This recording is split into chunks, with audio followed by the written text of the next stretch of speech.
In the form of bonsai planters, and I request you now to kindly be on stage, please. I request you to kindly present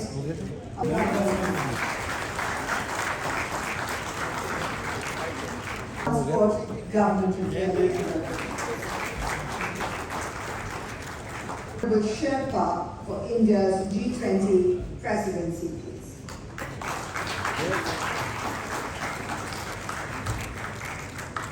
Put all of us together to come here and be here with us for this conference, to kindly set and introduce us about the conference and its intended outcomes, please. May I request you, ma'am, to kindly give your welcome. Thank you and good morning. Firstly, thank you to the audience and the media for taking the time to come here.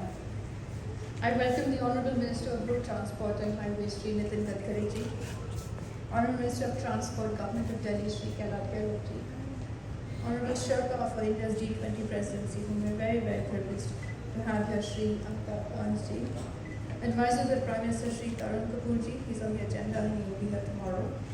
Secretaries to the Government of India, Shri Alok Kumar ji, Shri Girdhar Aramane ji, Shri Arun Goyal ji, other senior members of the government who are here, Niti Aayog, state transport companies, states, and a number of people who have taken the time to be here, OEMs as well, and international colleagues who have come in from overseas just for this conference. I'm very aware of that. All our esteemed participants, and of course my beloved colleagues at CESL, ESL, and WRI, with whom we've been working really closely to bring us here to this gathering. Today is a special day. And before we start the day, I just want to acknowledge a few people that have played a very important role in getting us to this point. Firstly, Shri Amitabh Kant, for believing in Shri Saurabh Kumar and his vision for what CESL, which is a subsidiary of ESL, could do for public mobility in India. And Shri Saurabh Kumar gave me the opportunity to lead this work. When I got it, I knew I had huge shoes to fill, huge. And then of course Shri Amitabh Kant for shepherding this and guiding me through this endeavor, which has really, I think I can share with the audience. It has perhaps been the most challenging exercise I've done in my career to assimilate, aggregate and consolidate demand across 5 states, all of whom have and had very specific needs that we managed to bring together. And through this work, of course, I've learned that it's in government and otherwise, I guess, in life, it's very easy to take the path that's easiest, path of least resistance. But given the condition we're in right now in terms of our economic growth, in terms of our air pollution, our extremely congested cities, our buses which are really not in the best of condition, and yet we still have to make that transition. So I really want to thank cabinet ministers for bringing us here, Shri Nitin Gadkari, who has made this a nationwide agenda. Many states have taken a huge leadership role. Shri Kailash Gailot has been extraordinarily supportive in getting us to the 5,500 electric buses that we have. We're unfortunately not able to have Shri Mahendranath Pandey ji, Cabinet Minister for Heavy Industries. He's very unwell, he's in the hospital. And last night when I spoke to him, he asked to convey his regrets and his best wishes. He's been an extremely big supporter of the FAME initiative. FAME is the Central Government Subsidy Program. And of course, all other ministries and states who have helped us come here. This has really been the grandest exercise of collecting OEMs, STUs, state transport companies, central ministries. I'm very thankful to secretaries who have embraced new ideas every time I've gone to them. And of course, ministers, every time I yank them for something. I'm very, very grateful, of course. So the theme of today, why are we here today? When we did 5,500 electric buses, the value of that tender, the cost of that tender of the prices is about little less than $1 billion. The value of that tender is closer to $3 billion. And we all did it. And many of the OEMs who were with us for that exercise are in this room. And it was in some way a leap of faith. I think I can share that sentiment. And it worked. we now have prices that are significantly cheaper. It has become commercially viable for us to use electric buses for all of our cities and for, I hope, for all sorts of mobility going forward. We have been given a target of 50,000 electric buses by none other than Shri Amitabh Kant when he was the CEO of Niti Aayog. When you can see that sort of vision, and now multiply the value of this exercise, the commercial and the financial value of this exercise. And I know that there is a challenge going forward. I know that we're here to build a system and get the system right. And the challenge going forward is, how do we finance these buses? What is the we have managed to fix the contract. We need an institutional architecture. All of our other sectors in the country have benefited from an institutional mechanism where we have securities given by the government of India, we have risk mitigation instruments that come in from different financial institutions. We don't have that here. We're moving so rapidly that I would much prefer that we really spend the effort and build this right. So today's conference is about getting the architecture correct, and I mean the architecture to get international finance, domestic finance, and get large-scale capital into this exercise. So once again, ladies and gentlemen, thank you so much for being here. Thank you for taking the time. And to all the dignitaries on the stage and in the audience, I appeal to all of you that we do this together. The logo behind me was designed with that particular sentiment, that we're here to do this whole thing together. Thank you and welcome. Thank you very much indeed, Ms. Mahua Acharya, for your wonderful welcome. And I think that set the tone. And in continuation with this, I request Dr. O.P. Agarwal, the CEO of WRI India, to kindly give his welcome address. And it's always a pleasure to introduce you on stage, and I'm sure you're going to set the context for the inaugural session. Honorable Minister for Road Transport and Highways, Sri Nitin Gadkari ji. Honorable Minister for Transport, Government of Delhi, Sri Kailash Gehlot ji. Honorable Sherpa for the G20, my old friend, Mr. Amitabh Kant, other dignitaries and friends present here. I think after what Mahua has just mentioned, there's not very much more for me to say, except to say that it's really a transformational moment. What has happened through the Grand Challenge is really, we've reached a kind of a tipping point. When you're making a transformation, it progresses up to a certain stage, reaches a tipping point, and then things scale up. I think this is that tipping point. And what it has proved is, if we can do it together, we can get green up. And to my mind, there is nothing more transformational than getting mobility moving to electric. If we have to try and go towards our Prime Minister's really good commitments at Glasgow for 2030. If we have to get to that goal, transport is a very important area. Electrification of transport is a very important component of that, and this is a transformational moment for that. Mr. Kant had given Mahua a target of 50,000 after she achieved the target for 5,000. I would say let's get even more ambitious than that, and we can. With these few words, I think this conference will help in setting a pathway going forward. A big welcome on behalf of WRI to all of you. I look forward to the discussions. Thank you. This vision offers us the opportunity to transition to a cleaner, more sustainable transport sector. And the e-mobility sector has the potential to achieve this goal. The Government of India's focus on renewable energy generation will further enable the decarbonization of the transport sector as we move to clean energy sources for charging. Despite the pandemic-induced economic slowdown in the country, the EV industry has shown robust growth. The Government of India has extended holistic support to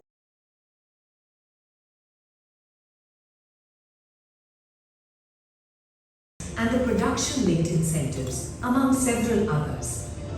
With a plan to deploy 50,000 electric buses over the next few years, the ongoing electric mobility revolution is poised for a paradigm shift. The need of the hour is to explore viable financing options to expedite the decarbonization of the public transport sector. Insight 2022 aims at exploring accessible financing pathways to catalyze the electrification of public mobility in India.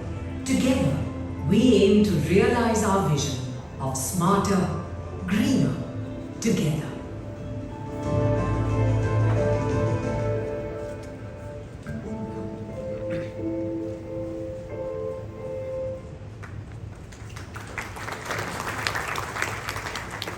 After that wonderful audiovisual presentation, it is always a pleasure and an honor and a privilege to all that energy and that drive and the dynamism in your special dress has really made this conference inaugural session come alive. Thank you very much, sir. Ladies and gentlemen, it is now an honor and indeed a privilege in inviting Shri Kailash Gehlot, Honorable Minister of Transport, Government of Delhi, to kindly share his special remarks with our distinguished audience. केंद्र सरकार में cabinet मंत्री Gadkari ji, farmer CEO NITI Aayog और honourable G20 sherpa Amitabh Kant ji, यहाँ पर मौजूद केंद्र सरकार के मॉब secretary OP Agarwal ji, Mahua ji, and I think all the OEMs from India and outside India, lot of I think delegates from the finance industry in within India and outside India. और सभी media बंधु सभी को नमस्कार. I think it's a privilege and a great moment for me to speak on this occasion. क्योंकि जब हम बात करते हैं इलेक्ट्रिक मोबिलिटी की, तो it is connected to a very sensitive and very important topic which is climate change. और जितने ज़्यादा इलेक्ट्रिक व्हीकल्स इंडिया में, दिल्ली में और वर्ल्ड ओवर होंगे, उतना ही पोल्यूशन कम होगा. And we all know that the pollution levels they affect lakhs of crores of people, not only in Delhi, India, but world over. And before I forget, let me congratulate the entire team of CESL. I think that time Saurabh was leading, then handled by Mawaji, and Niti Aayog Amitabh Kant ji से भी पहले मुलाकात हुई. And let me share few incidents or moments on this electric vehicles की जो journey रही दिल्ली में, and especially the concept of aggregation. क्योंकि इंडिया में आज से पहले ऐसा कभी नहीं हुआ था कि इस प्रकार से एग्रीगेशन बसों की गई हो, especially with the new technology of electric vehicles.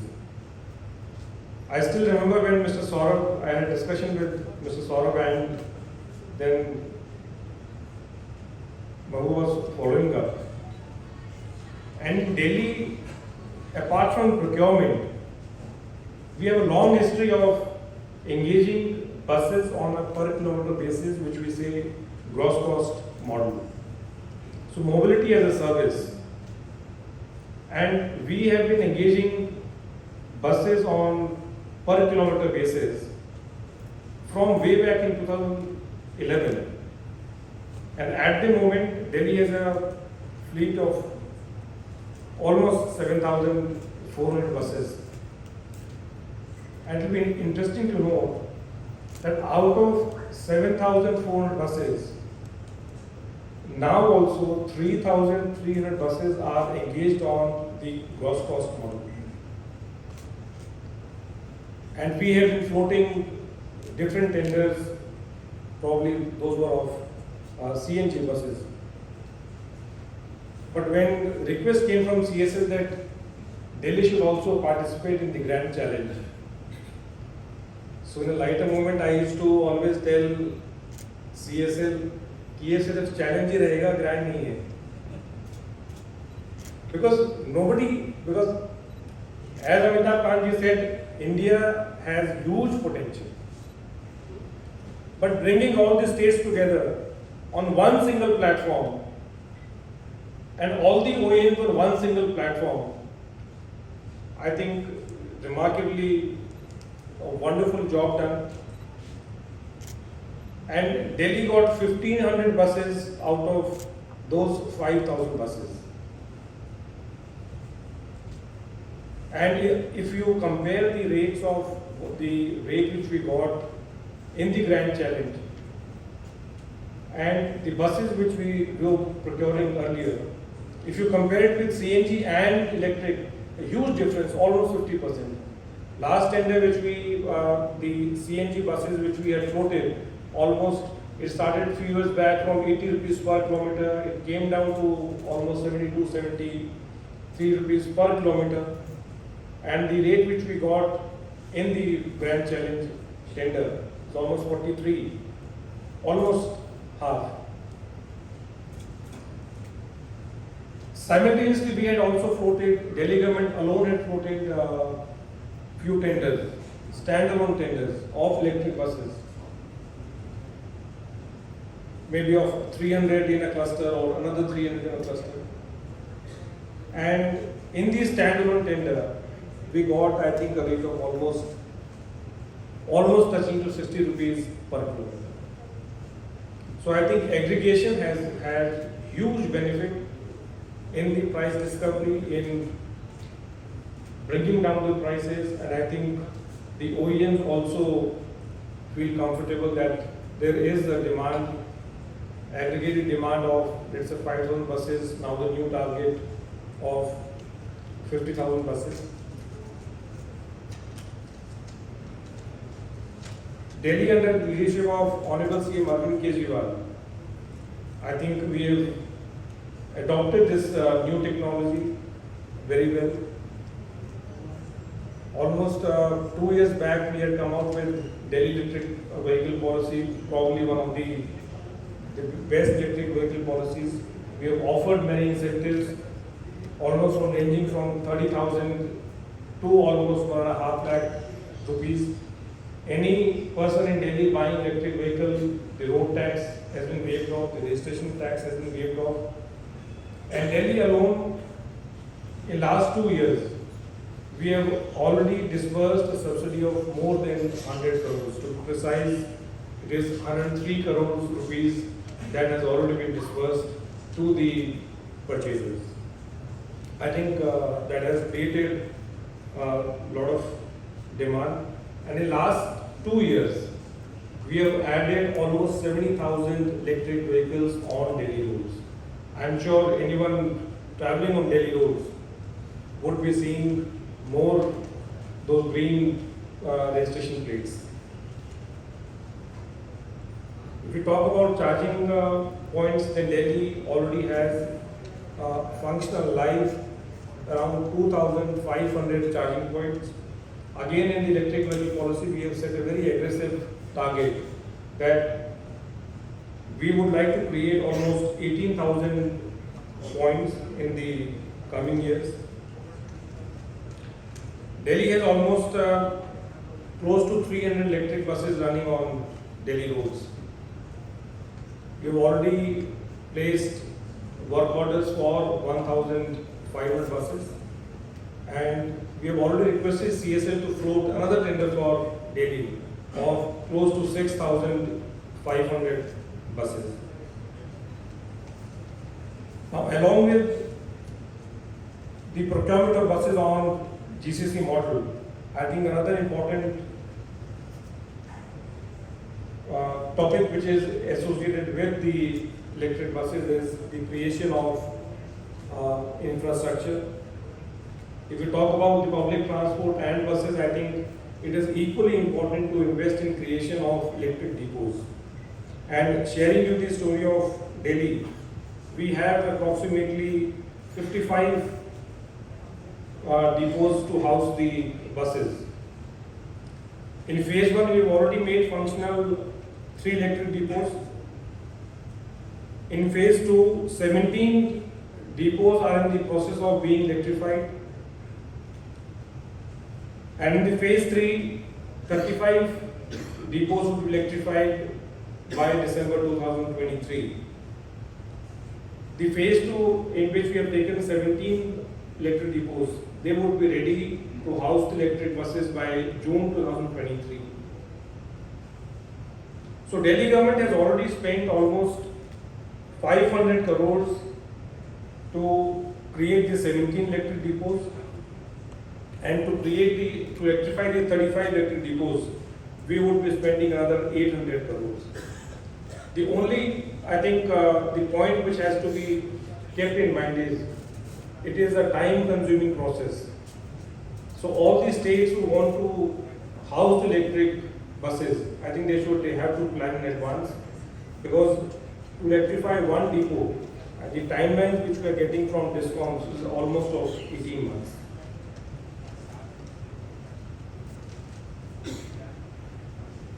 अब पब्लिक ट्रांसपोर्ट की हम जब भी बात करते हैं तो बार बार एक चीज जरूर क्लियर होती है कि जितना पब्लिक ट्रांसपोर्ट स्ट्रेंथन होगा उतने ही लोग पब्लिक ट्रांसपोर्ट बसेस में चलेंगे.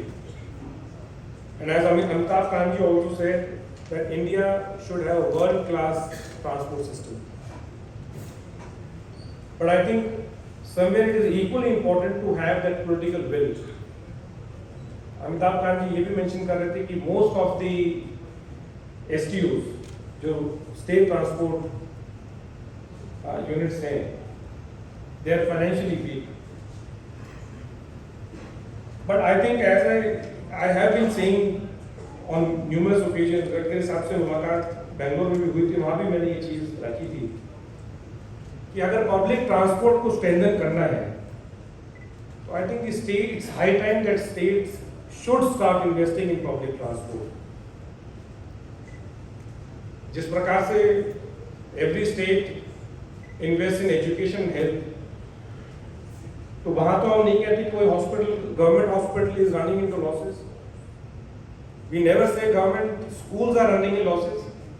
लेकिन जब भी पब्लिक ट्रांसपोर्ट की बात आती है तो हमेशा ये बार बार याद दिलाया जाता है कि जो स्टेट ट्रांसपोर्ट अंडरटेकिंग्स हैं, they are running in losses. But I think I have a very firm opinion, and that is what exactly Honorable CM Arvind Kejriwal also thinks, that the state transport undertakings, public transport, I think they have to be strengthened by infusing funds.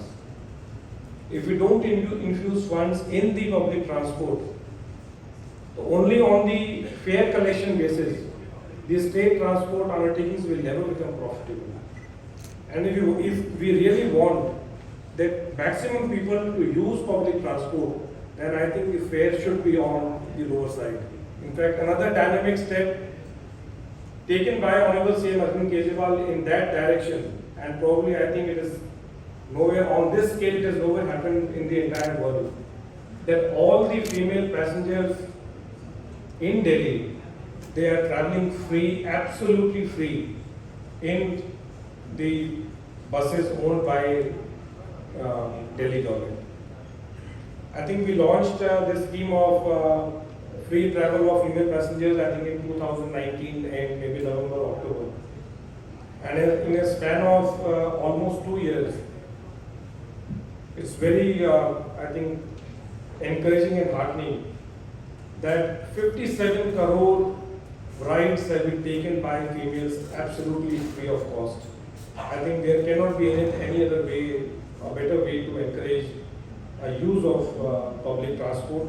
And now Delhi, I think, is leading by inducting more electric buses. As I said, 300 electric buses are already running. Almost 250 buses are running on Delhi roads. By end of 2023, we will have added another 1,500, and by end of 2025, we will be adding another almost 6,500 buses.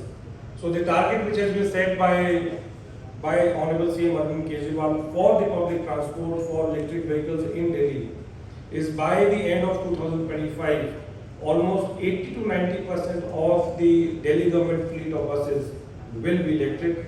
Almost to very close to 8,000 electric buses will be electric in the Delhi government fleet. Now I think the other, a very crucial aspect of introduction of electric vehicles, I think when it comes to financing, I think a lot of apprehension must be there in the minds of, I think anybody from finance industry. It's a new technology, a lot of risk involved. Well, I can talk about Delhi, that as I told you that since 2011, we have been running buses on the cost model, and till date, we have had no issues of payment. If you talk about the 1,500 electric buses, almost very close to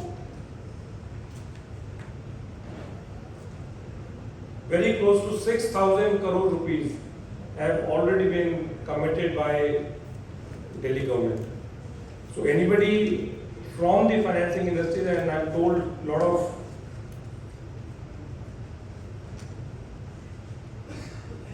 financial institutions like ADB, World Bank, MICA, Canadian Pension Fund, delegates from US government, European Commission, JP Morgan, Macquarie Capital, Standard Chartered. I think India has a huge market, and I think there has to be innovative ways of financing, because if electric vehicles, they have to be adapted, then somewhere the capital has to be made available to the OEM so that we can induct more and more electric buses. I think OEMs also, a lot of OEMs from outside India, I would appeal to those OEMs also to start production in Delhi, in India, so that we have more OEMs manufacturing buses. I think people from Benz and Scania are also here. I would appeal to them to set up manufacturing units.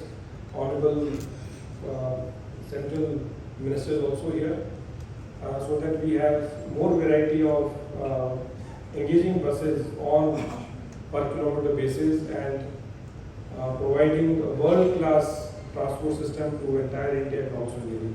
I once again congratulate the entire CESL team, Niti Aayog team, WRI, and I thank them to give me this opportunity to present my views here and share the journey of Delhi, a very interesting journey in the electric vehicles. I wish everyone all the best. Thank you so much. As the person who is going to give the inaugural address on this special occasion, and he is here to grace us with his presence. It is an honor and indeed a privilege for me in inviting Honorable Union Minister of Transport, Government of India, Shri Nitin Gadkari, to kindly give his inaugural address on this occasion.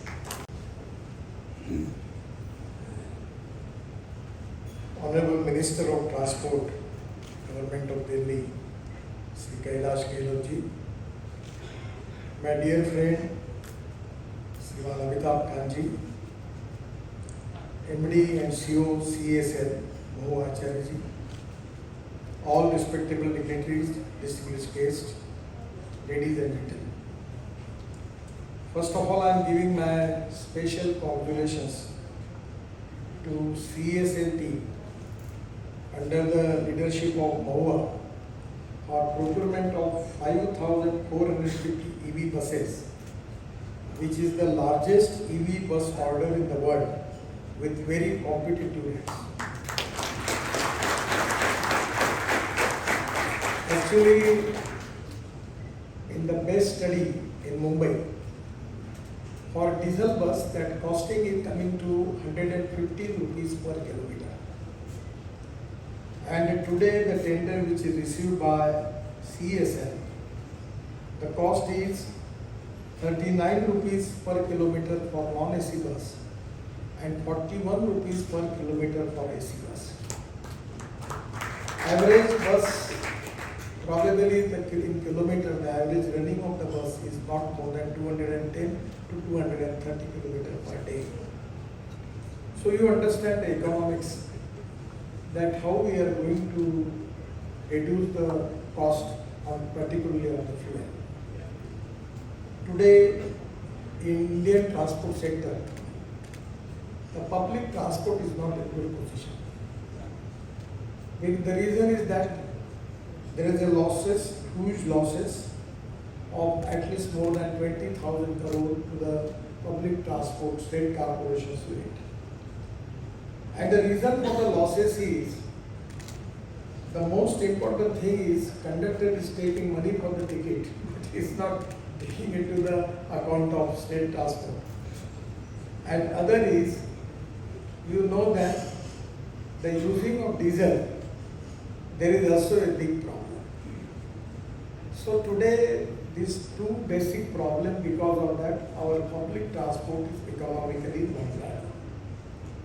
Now the best solution is, today in public transport, if we can use electricity, it is going to reduce not only pollution, but it is going to reduce our import bill. The transport sector is responsible for 13.5% of India's carbon emissions, out of which road transport is 90%. We have 29 crore registered vehicles on road, and the auto industry size is 7.8 lakh crores. The auto export is 3.5 lakh crores, and growth rate of vehicle is coming to approximately 10%. In Indian scenario, the population growth and economic growth is really a big problem for the country. And growth rate of vehicles, every year 10%, you understand what is to be a big problem we are facing.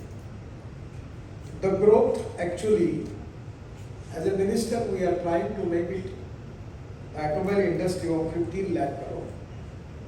The most important reason is that this is the industry which is giving maximum employment potential. The 4 crore jobs in the country, which is already given by this industry. The maximum revenue to state government and central government in the form of GST, this industry is giving. But the problem is that every time the traffic congestion, delays, air pollution, parking issues, import of crude oil, that is the economic problem, the country is facing crucial problem. Now we are making many big roads. Now our plan is to make Delhi to Dehradun within 2 hours. To this end of this December, this year, we will complete that new highway. Delhi to Dehradun 2 hours, Delhi to Haridwar 2 hours, Delhi to Chandigarh 2.5 hours, Delhi to Katra 4 or 6 hours, Delhi to Amritsar 4 hours, Delhi to Srinagar 8 hours, and Delhi to Mumbai 12 hours. So we are making good roads, but at the same time our import bill is increasing. Today we need to discourage use of personal vehicles and promote maximum use of public transport modes. But first of all, we need to understand what is exactly the strength and weaknesses. I will request Honorable Minister of Delhi that just 15-20 days before I launch a double-decker electric bus in Mumbai. So in European countries, anywhere there are good luxury double-decker buses. And now the people want more comforts and less rate. It can be possible if you want to take the people from who are using car, you have to give them good comforts. Just like business class seat, laptop and all type of facility will be there, and the luxury air conditioned force is there, then it is economically viable. Because of the saving in fuel, the cost will be less. And then we can make this public transport, we can make more popular. And that is the reason that we need to improve some of the particular important thing in public transport. As far as electric as a fuel, the cost economics is already there. And the successful experiment, which always I want to recommend, it is of London transport. You don't need to invest any capital. At least I am in the road construction. I am every year making road construction of 5 lakh crores. My budget is for 2 lakh. I never have any problem about the capital. And now I am going to capital market in this. And now I am taking money from the small people for road construction. And I already, our total income is very good. Our rating is tripling. If you can professionally manage the public transport, I am 100% confident that you can get too much response from the capital investment from the different funds. And that is exactly the most important thing. The London transport model is really absolutely a very correct model. There are 9 operators, and the driver is belong to operator and conductor is from the corporation. But we need to have a system where there will be a particularly the system which we need for that. Already my ministry is giving 70% capital cost in buses. We are giving STUs, if they apply to my ministry, installing ITS in buses, we are giving 70% subsidy to you, by which in the front side there will be entry, and they will use as a card or mobile phone, and after that when they will go back from the bus, again they can show that card or the mobile phone and you can charge them. So you can save the money, and whatever the leakage is there, you can save. And by using electric fuel also, there will be no problem. So only card or QR code based entry and exit system, that is very important. Without that, it is not possible to have a profit in public transport. By using fuel, electricity, the cost saving is there. And by using this new technology, remove of physical ticket system, 100% I am confident we will get good response. The double-decker bus, electric bus, which in Mumbai having capacity of 65 passengers, and the single charge is 250 km. So diesel bus, double-decker bus rate is 100 rupees per kilometer, and the electric double-decker bus is coming to 56 rupees 40 paisa per kilometer. So the 50% of saving is there. Even I am confident that you can reduce the cost of the ticket also by 25% and giving good relief to the people. So by adopting the new technology, it can be possible. The most important thing which I need, that I want to recommend to you particularly, that there are trolley buses in European countries, because the lithium ion battery is costly, and that is one of the reason is the life cycle cost of lithium ion battery currently range is coming down. Once upon a time it was $150 per kilowatt hour, but now it is $130, and within 1.5 year, 2 years it will be $100. So it will be equal to the cost of petrol vehicle. When I started talking about electric vehicle, I remember Amitabh Kant here. He is one of the important person who contribute for e-mobility in India. He started charging stations in Niti Aayog.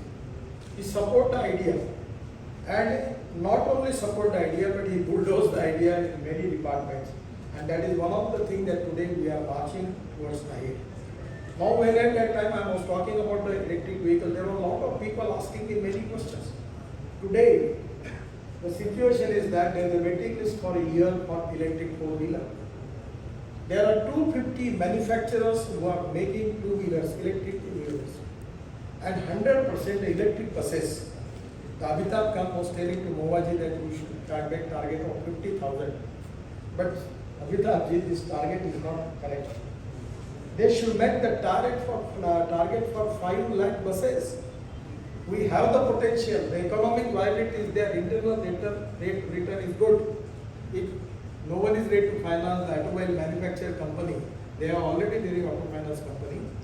You can finance them through operator to the city bus service, or even you can make from Delhi to Dehradun to Chandigarh, everywhere, even Delhi to Simla electric bus is there. So you can make the escrow account and make the contract of 250 km or 225 km per day. And every day their ticket, whatever the money they are getting, they can take that money into the escrow account.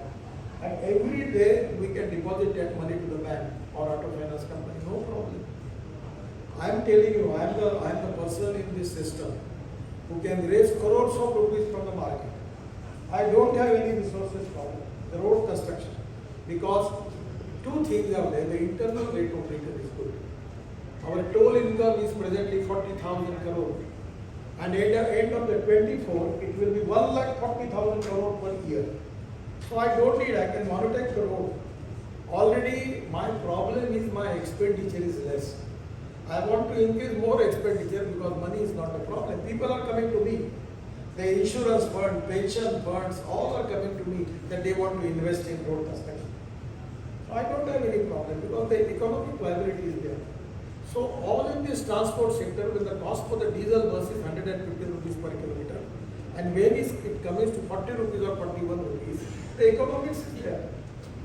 And by which, when the economics is good, the internal rate of return is good, there is no problem about the investment. So first of all, I am convinced by that we don't need any government investment for that. By transparent policy, we can do it. And presently, the chemistry, battery chemistry is already ready. We are developing lithium-ion battery, sodium-ion battery, zinc-ion battery, aluminum-ion battery. Then the Indian Oil has already had a research, they are making aluminum air technology. Sir, I have got the car on hydrogen. Next time when I will come here, I will use my car. And I will, so it's successful. Now in this month at 28, we are launching flex engine car of Toyota. And that car is on 100% bioethanol. Just like that Camry model.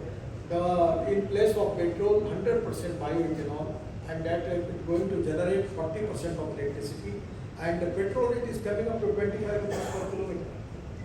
So today there are a lot of options. The green hydrogen is the future, and 100% the electric green hydrogen by solar energy in the presently in our power basket. 40% of the energy is from the solar power. All your rooftop solar in your bus depot can contribute. I am ready to construct just like this 3-star, 5-star airport. On the same line, I am ready to construct the bus port. You only give me the land with the 50-50. Land will belong to government, state government, and we are ready to construct it. And we can make the charging station there. We can make rooftop solar, and we can use that power for charging of buses. So I feel that there is a lot of good potential is there. Now our ministry, the Prime Minister has given mandate for roadway, cable car, vernacular railway. So we have already sanctioned 206 proposals in the process of sanction. And just yesterday I have a discussion with the governor, LG of Ladakh and there. And now we are making that vernacular railway system in Ladakh as a pilot project. So in the hill area, we can make cable car, roadway, vernacular railway. Now just in Delhi from Dhoolapur to Manesar, I am going to offer the system for the private investor for public transport on electricity. We have the sky buses having capacity of 200 passengers. We can take that buses into the sky. For Bangalore, we have just recommended that. I can finance for it. It can be possible. It is economically viable.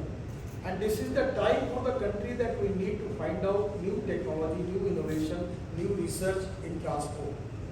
Now in Panipat, already Indian Oil has started the project making 1 lakh liter of ethanol, 150 ton of biobitumen from rice crop, Parali. And burning Parali is a problem. We have the project that 5 ton of Parali is giving 1 ton of bio-CNG, bio-LNG. I convert my own tractor on bio-CNG. Saving of 1 lakh rupees per year. You can convert, only the request to you that you convert all your diesel buses or retrofit in electricity or in CNG. We have to abolish this petrol and diesel because this is economically big problem and for pollution point of view is a big problem. And this is the time that the economic viability is there. The policy is import substitute, cost effective, pollution free and indigenous. And public transport point of view, even in Delhi also we can start service from Delhi to Jaipur with electric double-decker air conditioned bus with comfortable all type of facility will be there. Delhi to Simla, Delhi to Chandigarh, Delhi to Lucknow, Delhi to Kanpur. And 100% we are making good roads. So there will be no problem about the road. I want to make E-road now. My plan is to make an e-road from Delhi to Jaipur. In the next month, I am going to launch electric truck. Now the electric JCB also they are going to develop that. Already one JCB they are making. They are using bio CNG 50%, and they get the order of 1,000 JCB from Russia. So as a construction equipment, I am insisting that we should use the alternative fuel. Just Kirloskar has given me the generator of 100% bioethanol. So my suggestion is, we need to reduce pollution. We need to use alternative fuel, particularly electric, ethanol, methanol, biodiesel, bioenergy, bio-CNG, and green hydrogen, and by which we can reduce the pollution. Pollution is a big problem. And at the same time, economic point of view also, we can reduce the import. Presently, our import is of 16 lakh crores. This is a big challenge. And diversification of agriculture to energy and power sector is very important. I feel that this is the need of the country. The economic viability is there. We reduce the pollution, and 100% we don't need capital from anybody because it is economically viable. By using public-private investment, we cannot do it. I am really thankful to Movaji and the team for taking this big tender, but I will suggest them that we should think about 5 lakh buses. There is a lot of potential. Many times the people coming from state government coming to meet me, तो मैं उनको प्रश्न पूछता हूँ कि तुम्हारे बस में हॉर्न छोड़कर सब बजता है ना? ऐसी बसेस है कि हॉर्न छोड़कर सब बजता है. This is the time that we need to offer people a very, very comfortable, a good public transport to the people without pollution. And that is the most important, whatever the philosophy may be. All these things are economically viable, attractive, internal rate of return is good. No one, everyone is ready to invest in it. Only you have to present a model with the appropriate manner. So really, it is a good start for CESL. I am giving my all best wishes to you, and I am giving also confidence that anywhere if you have problem, my transport ministry will support you. Thank you very much.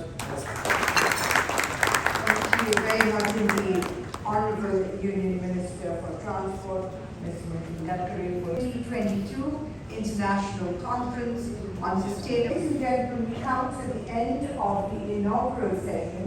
Kindly pay attention to the next couple of announcements I have to make. First of all, I request Ms. Mangwa Acharya to kindly step on stage to have a group photograph with our distinguished dignitaries. 3 minutes for the first session. So, the media and press are requested for session in 15 minutes from now.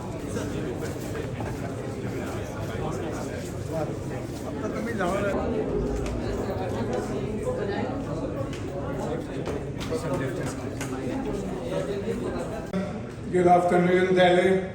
I'm so pleased to speak at this conference on such an important topic as electric mobility.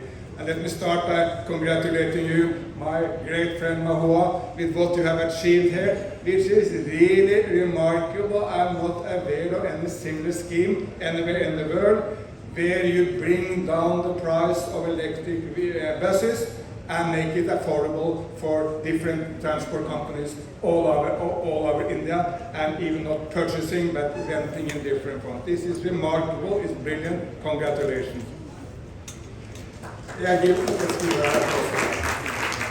Then I will start by congratulating India. Last month, India celebrated 75 years of independence. And there is so much to celebrate. People tend to forget. When India became independent from the Brits in 1947, life expectancy in India was about 30 years. Now life expectancy in India is passing 70.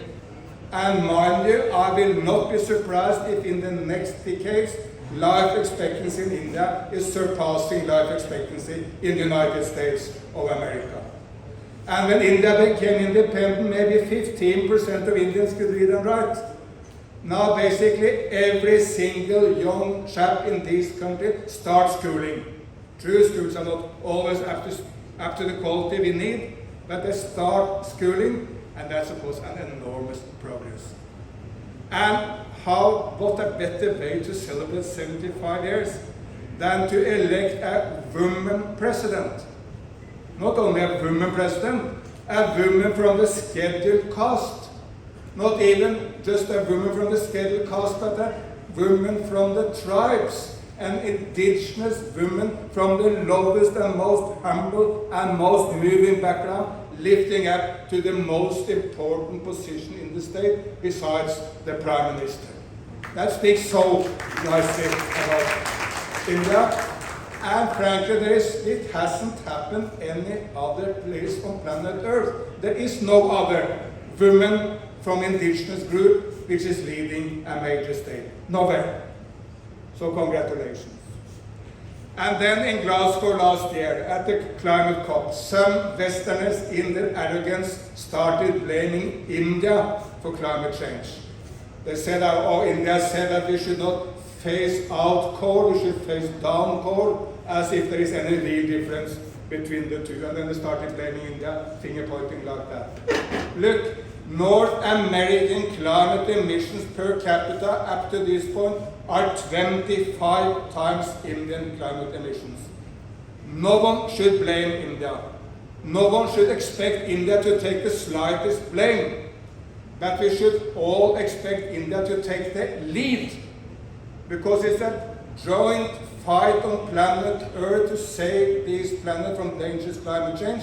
And then we need Indian leadership, Chinese leadership, European leadership, American leadership, and India is now well positioned to lead.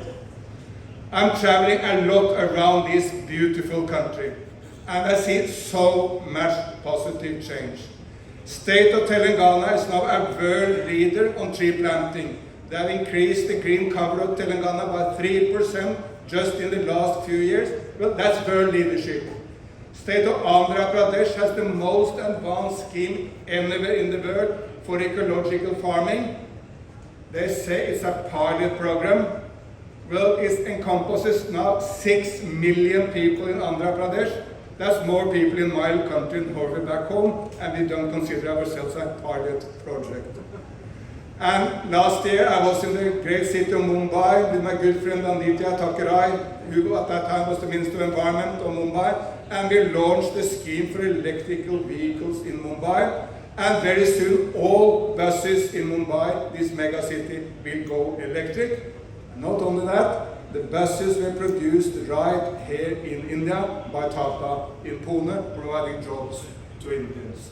And I could give so many other examples. Maybe the biggest of them all is how Prime Minister Modi is taking India into the leadership on solar power and on green hydrogen. Yes, true, China is the biggest solar power in the world, but very soon India will be the second biggest by far, well ahead of anyone else. And I'm following the news. There is not one single day where there is not a new deal made somewhere in India for floating solar, for rooftop solar, for big scale solar, for any sort of solar. It's happening by the day, and it will transform India and the world.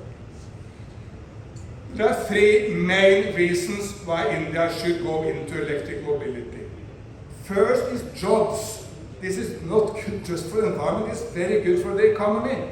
India doesn't have a big old-style automobile industry. The future of India is to go into the electric and create the jobs. 1 million young Indians are joining the labor market every month. What's their ambition? I tell you the same as Mahua's and my ambition. You want a decent job. Because without a decent job, it's even difficult to marry. It's where you don't feel you contribute to society. You are in the informal sector struggling to survive. Everyone wants a decent job, and the automobile industry is one of the great jobs providers globally, and India should do this for the jobs. Secondly, because some of the Indian cities are now among the more polluted in the world, and bringing down pollution, well, you need to do a lot more. But electrifying the buses in Delhi or other big cities like Mumbai will have a big contribution to bringing down the pollution. And third, of course, this is very good if we want to fight climate change. We need to electrify the entire country. Then some people will say, yes, but immediately all these buses and cars will not be powered by green electricity. That is true.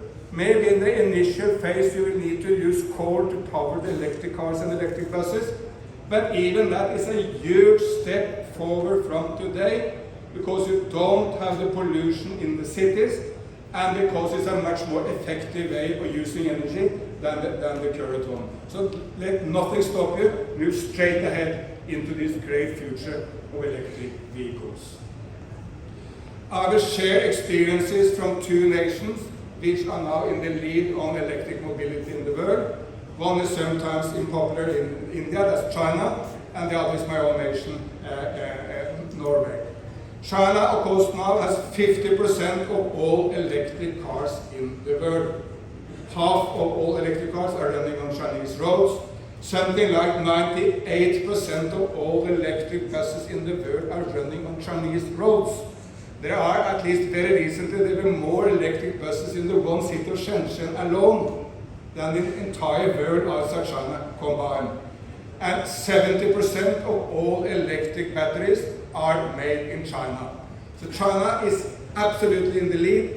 We Europeans, those Americans, you Indians, we all need to get up early in the morning to compete with China. Let's not blame China for this, let's compete with China and make sure that we get some of the jobs right here in India, and that Indian companies are taking up this competition. And that's of course what we are now seeing from Mahindra, from Ola, from Tata, and from so many other Indian companies, being part of the technology change, providing the jobs to young Indians and taking this challenge. How did China manage this? It was about leadership from the top, political leadership setting a vision for China. Exactly the same is now happening in India. Prime Minister Modi is a very visionary leader, setting a vision for this country to go electric, go into green hydrogen, go into solar, etc. You need that political leadership. And then China had the understanding that they could leapfrog, but China is not really producing gasoline cars, so they cannot have any market there. That's already taken by Toyota and Volkswagen and General Motors. But China has the opportunity to leapfrog into the new electric industries, and are doing it big scale. So take a look at what's happening in China and see how India can do better than China in the future. In my small nation of Norway, we now have the highest penetration of electric cars anywhere in the world. China has many more cars, it's a big nation, but 90% of all new cars bought in Norway now are electric. How did that happen? Well, we were the government and we said to ourselves, no one wants to be the first person buying an electric car. You won't, because it's a big investment for the family. Normally it's the biggest investment a family do in 10 years, except for housing. So why will you take a risk? You want to see the electric car is working with your neighbors before you go and buy the electric cars, and you want to see that there are charging stations, otherwise you won't do it. So there needs to be an introductory offer from the government to get this onto the roads, then market will take over. That was exactly what happened. We made two changes in Norway. One, we changed the tax burden so that electric cars became relatively cheaper and gasoline cars relatively more expensive. In the lifespan of an electric car, you save a lot of money because electricity is much cheaper than gasoline, but the upfront cost was still higher, so people were reluctant to buy. And of course, Indians on average are poorer than Norwegians, and many people will be reluctant for the upfront cost. That's why we changed this tax system.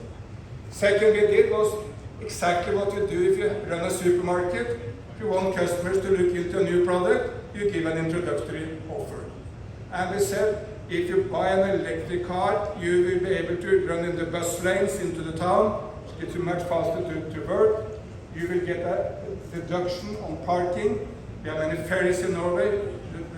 What you pay in the ferries will be deducted. So there is a numerous and big amount of introductory offers if you buy an electric car.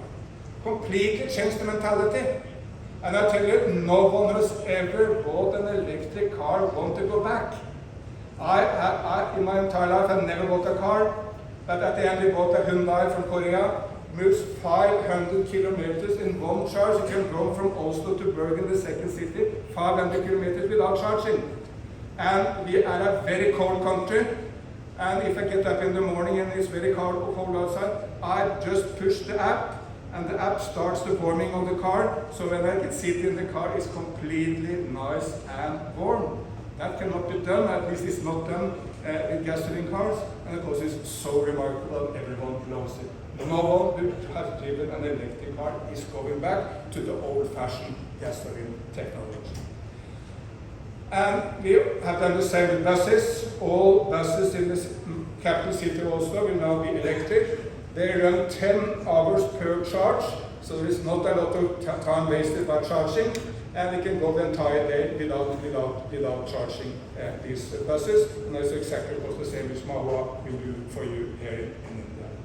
So just to sum up, when you look to this, what China has done in big scale and what Norway is doing in small scale, government intervention helps. But then the market takes over.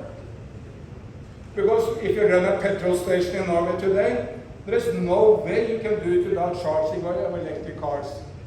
Why is that? Because then you will have no customers. True, the customers will not come to buy your petrol, but the customers will come to buy your sausages and the biscuits and your drinks, your coffee and the soft drinks. So you keep your business if you put a charging station. So the market has taken over, but we needed the government intervention to start. So I'm very excited with what's happening in India now. I think India has the absolute opportunity to be a global leader. Great leadership from the center, great leadership from many states like here in Delhi, different political parties, but still great leadership. And the vibrancy of Indian business, all the companies who want to move into this sector is fantastic. And of course, those are the people who will bring the technology to scale. And then I think the average Indian is ready for this change, so it's just to move ahead. The best slogan I think is ever invented in politics was not done by a political party, but by Nike, the vendor of shoes, is just do it. And that's what we need to do now in the world, is just do it. Thank you so much. What a vibrant, energetic, charismatic, wonderful speaker that we had, Mr. Erik Solheim, former head of UNEP, former Minister of International Development and Minister of Environment, Government of Norway, for your wonderful special address.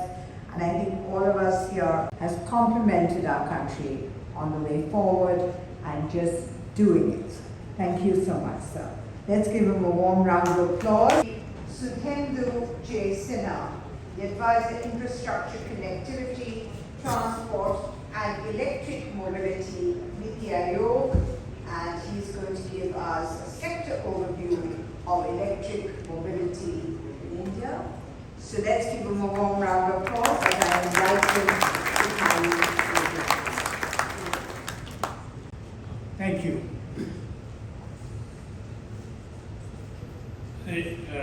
At the onset, let me congratulate CESL, ESL for doing such a wonderful thing, for organizing this event also. And of course, Mr. Solheim for, it's such a wonderful way of making us convince how to just do it, you see. Norway, yes, I am aware that it has taken to electric mobility in the fastest possible way. And in fact, there is an advertisement of General Motors Super Bowl ad in which a person, an American, says that I'm going to Norway to check whether it is correct or not, this particular percentage that is being mentioned. And there he says, I'm going to Norway, they are EVing us. So EV from noun changes to verb. They are EVing us. Somebody is surpassing you in electric mobility. So a presentation is there. Maybe we'll try to run it as fast as possible.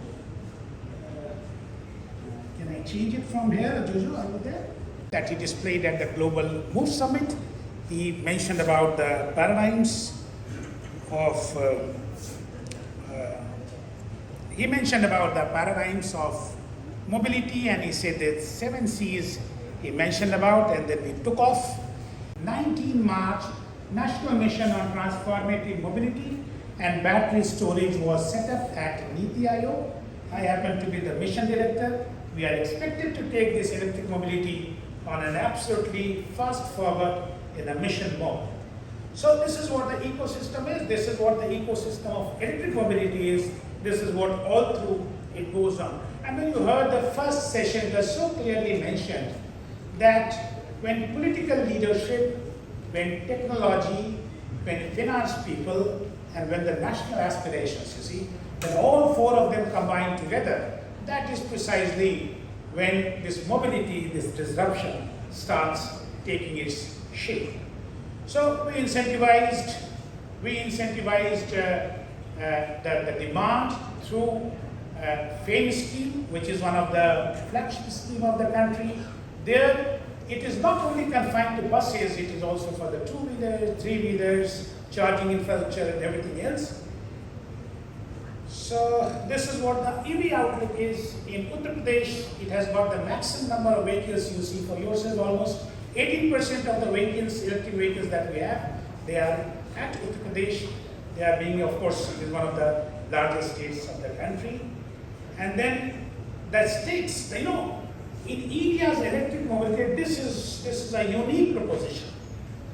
We, at the central level, we just created flagship schemes.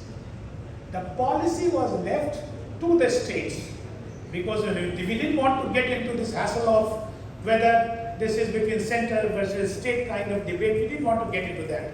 And today, you see that majority of states, 30 Indian states and union territories combined together, they have got their own EV policies based on their analysis of their own strengths and weaknesses, and they are taking it forward. And it is very aspirational. They keep on recalibrating it. They realize that until they have got an aspirational EV policy, until they are able to attract the manufacturers, until they have things to offer to the OEMs, they would not be coming there. If they don't come naturally, that would not lead to, at the end of it, prosperity of the state.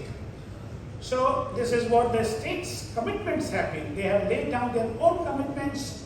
They have topped up the schemes with additional incentives, and they have laid down that by what time they should be going and what percentage they should be pulling off green mobility into the spectrum. Government's interventions are there. So FAME scheme was one intervention where last year we re-strategized it. Because we could see that it is not running properly. The number of vehicles, the targets that we had laid down for ourselves, we were not close to it. Rather, we were dismally poor, if I would say. Then we thought that what problem is there? And the analysis was that each vehicle segment, like individuals, they have got their own requirements. You can't take all vehicle segments and attempt to handle them with the same strategy. So for 2-wheelers, it needs different strategy. 3-wheelers, different strategy. 4-wheelers, and of course, buses, different strategies are needed. And let me tell you that it proved to be that re-strategizing proved to be a major success. In 2-wheelers, our target was to incentivize 1 million vehicles. Last year, around say March or April, that was the time, we were only 3.5% of our target. That means 35,000 vehicles were only incentivized in a big time span, and in the entire FAME 2 scheme.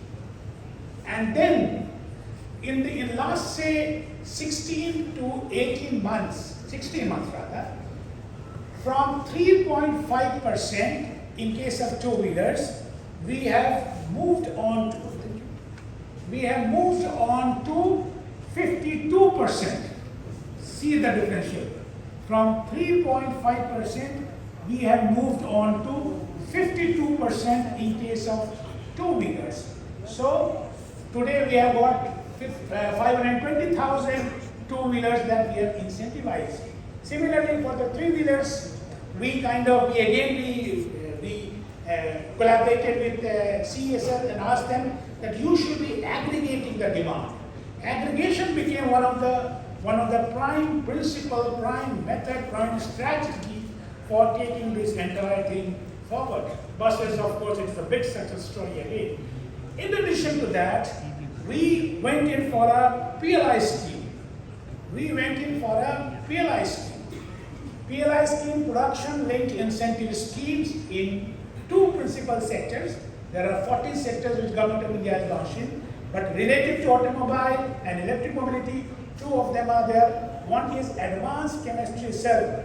We know it for well that until India starts manufacturing our own cells of exceptionally high quality, we will not be able to take this electric mobility to the topmost gear. And that is precisely what we are going to do here. And in addition to that, of course, automobile components, upscale automobile components. Now let's see, you heard the first session, you heard the political leaders and political aspirations and political support. What is the grand aim? The grand aim is, in addition to the green mobility, the major aim is, the big aim is that we want to become the manufacturing hub of the world. Manufacturing hub for electric vehicles, manufacturing hub for electric vehicle components and advanced chemistry cell as storage systems. That is what the aim is. These have been the budget announcements in this particular year, and the budget, one of the vision is sustainability, and green mobility is a part of it. So these are the principal ones which are focusing on the mobility that I have taken out from the budget document. This is phase 2. This is how I mentioned that what are the sanctions for the buses. To focus on limited number of cities. So first we identified that who should be doing it. So we came down to ESL and CESL. Then we realized that how it has to be done. Brought them along with our OEMs. We asked them what kind of buses do you want? Big size, small size, 12 meter, 7 meter, 9 meter buses, low flow, air conditioner, non-air conditioner. And that is how we created a matrix. And then people can be served in a day.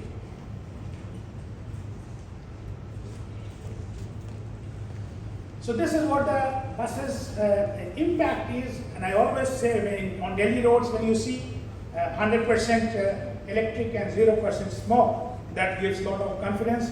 They are kind of mobile awareness campaign, that is what I would say. It has got so many impact.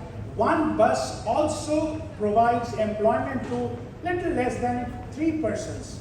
So you can imagine that what an employment generation it would create.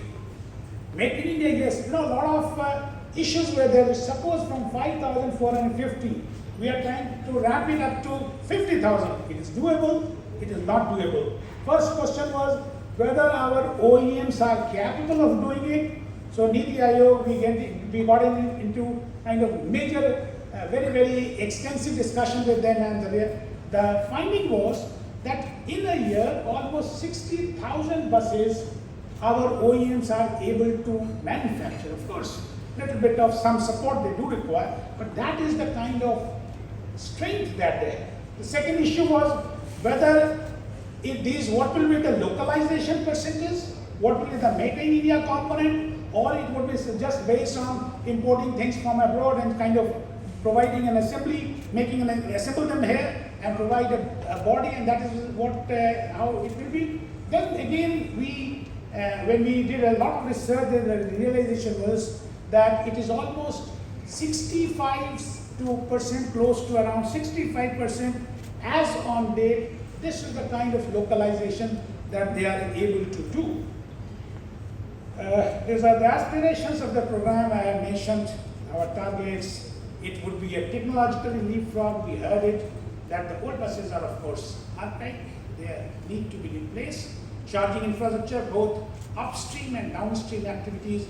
We are going to take a call that the upstream charges, expenditure will be taken care from some of the schemes, so that to the OEMs, to the STUs, that acts as a relief.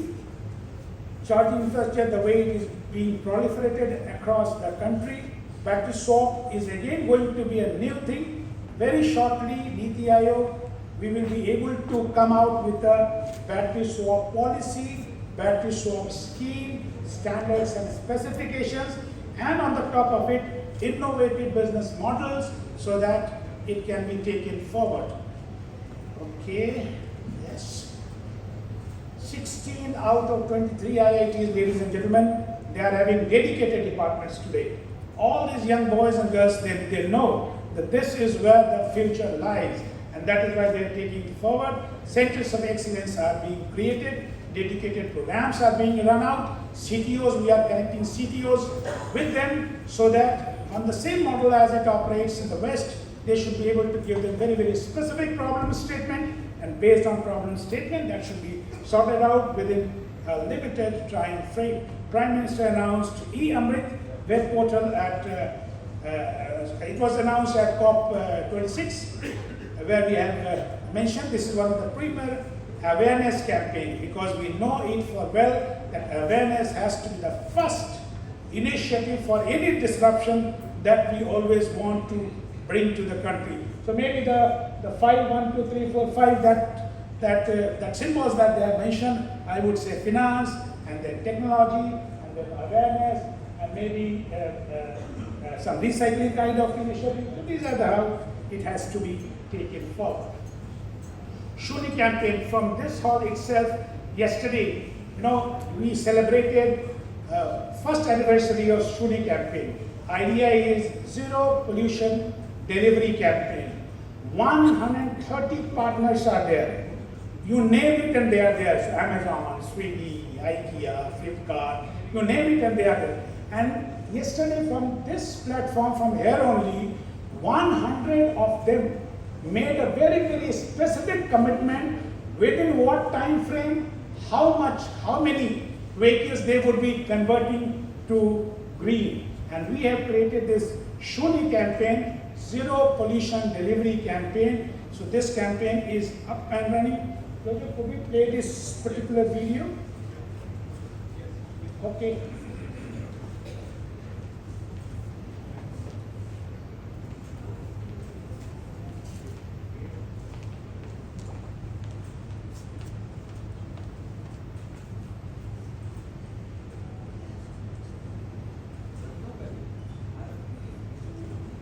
Little louder, please.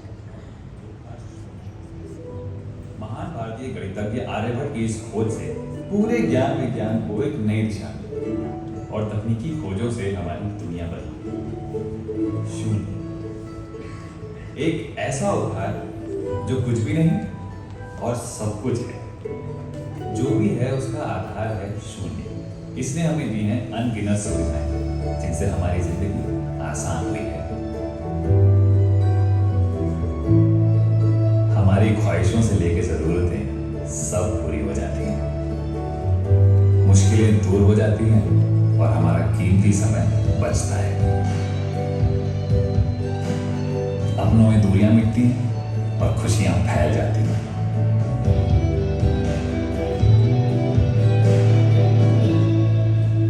हमारा सपनों और आशाओं की तरफ एक कदम और बढ़ जाता है।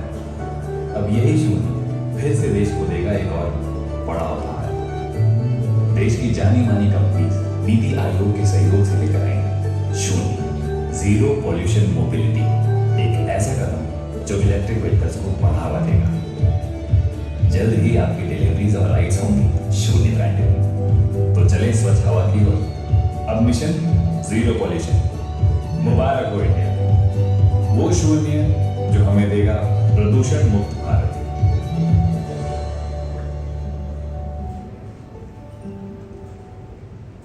So ladies and gentlemen, there are 65 million viewership in last 8 months. Regarding the zero pollution, if I might say, 20 million deliveries have already taken place. And this is how it is going on, see. Regarding the buses program, okay, I'm sorry. These are the international engagements. We are almost reaching out to anyone who is able to give us the learning, share us the best practices and take it forward. These are some of the steps that we propose at the national level to take it forward. Many of them are related to buses, some of them are related to buses, and some are others also. So the idea is very clear, you see. We can do it. The problem with us is that a leap of faith is needed. And quite at times, Mr. Solheim, we need ratification, we need validation from persons like you. So when you say that just do it, that does have got its impact. 5,450 buses, that milestone is now passed. 50,000 is right there before us. And you heard that the political leaders are still ready to take it still to the higher levels. India has got 180,000 buses. 18 lakh buses are there, out of which 250,000 are public buses. The rest are like private buses belonging to some industry. Out of 250,000 buses, 150,000 buses belong to STUs. They belong to some 74 STUs. And an understanding is that calculation we have done that only for the 25 STUs, there is a need for immediate replacement of 32,000 buses, because those buses have outlived their age. They are 10 years, 11 years plus, they are running into losses. They need to be immediately transformed, changed to electric buses. And I have a lot of trust on our OEMs. They are doing it fabulous. The entire economic burden of the first 5,450 buses, that has been taken by them. It's time that all of you, those who are into the spectrum of finance, you please come out with innovative business models, share it with CESL, and together, if you can support the OEMs into this India's transformation story, this is going to have massive impact internationally. And I'm 100% confident, as I said in the beginning, that if the political leadership, if the policy makers, if the technology people, and the finance people, if all of them combine together, everything is doable, everything is doable. Thank you.